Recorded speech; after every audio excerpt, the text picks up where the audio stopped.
Hello, Crispy friends. Abby Gatling here, founder of Crisp Communications, and welcome to another Crisp Monthly. If this is your first time here, welcome. This is actually our monthly newsletter that we send out where we share with you updates, marketing news, and some practical tips that you can use in your business. Now, I'd love to start off today with a bit of marketing news. It's kind of light on today, but some interesting ones. So, firstly, this one was shocking to me. It's not surprising, but shocking. And that is that TikTok has now become the fourth most popular search engine.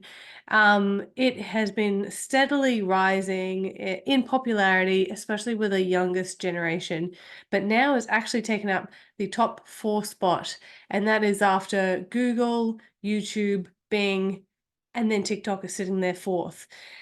This is an interesting one, and it definitely shows to me that we need to be on TikTok if we're appealing to specifically that demographic. And also, interestingly enough, out of this research, which came from Adobe Analytics, the top 10 spots for the most used search engines across the world, five of them are actually social media platforms. So, whether you like, hate, or somewhere in between social media, it certainly does pay to be on the platforms because that's how people are getting their information these days. Now, sticking with our socials, let's talk about LinkedIn for a quick second. LinkedIn Creator Mode is going to be coming to your profile soon. There has been a trial that's been running over the past couple of years where they've been trialing a few new features and it's gone really well. In fact, the trial has attracted 18 million users actively using these extra features that have been tested out. And so now they're rolling it across to all users on the platform. So keep an eye out for this. This will include better analytics on your profiles, a more streamlined layout, and just some extra little bits and pieces to help you make content easier and assess how it is actually performing just that a little bit easier, which is fantastic. Jumping over to Google, Google has its own AI platform. It is a rival to ChatGPT, which is still the number one in the world. But they've changed its name from Bard to Gemini. The Gemini Pro 1.0 is a paid version. It's now available and it's in 40 different languages in 230 countries. So they're certainly making a play to try and take out that top spot. Another actual social media thing, lots of socials today, but Meta has now released insights into Threads algorithm.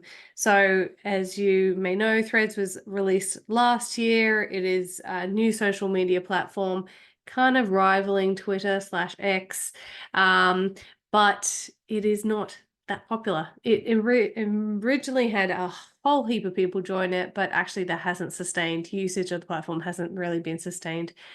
So this is basically, it's come out saying that they would, in part of their algorithm, they're not going to be actively recommending any political content. So there's just a little bit of an insight into how they're going to be showing certain types of content to some people and not others.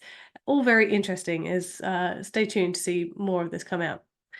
Now, I always like to share in this monthly video the number one inquiry that we get here at Crisp, because I think it's interesting to look at the trends. And certainly this month, it has been all about lead generation. So over the last couple of weeks, we certainly have seen a rise in the number of inquiries about lead gen from our clients and new clients. And we know generating leads, getting new clients is important for all businesses, but especially for small businesses because you've got to keep those client funnels full. So you've got consistent work coming in through the door. And how do you generate leads? Look, it sounds simple, but really it's about knowing who your ideal clients are, audience is, customers are, whoever you're working with.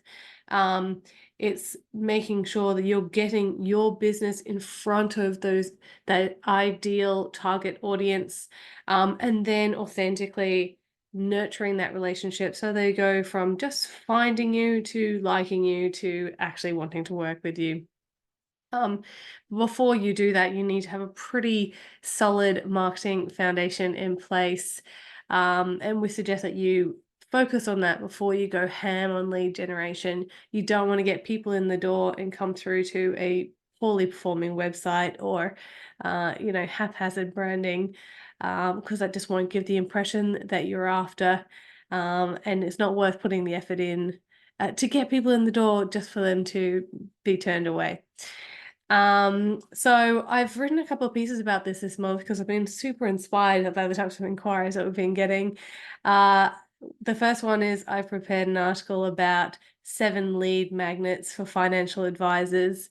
Now, this provides some really specific and usable ideas for financial advisors to add lead magnets to their website. But even if you aren't in this industry, it's actually worth a read because there are some great key takeaways, and these ideas may spur your own ideas that are more suitable to your business. My second article is actually about getting more listeners for your podcast. Podcasting is a really popular marketing tactic at the moment, that a bunch of businesses are using, but simply creating a show and putting it out there is not enough. Um, you actually need to work on getting listeners so then those listeners can then become potential clients. So I've written an article about 10 easy ways to promote your podcast, and I'll pop the link to both of those just a bit further down in the email for you.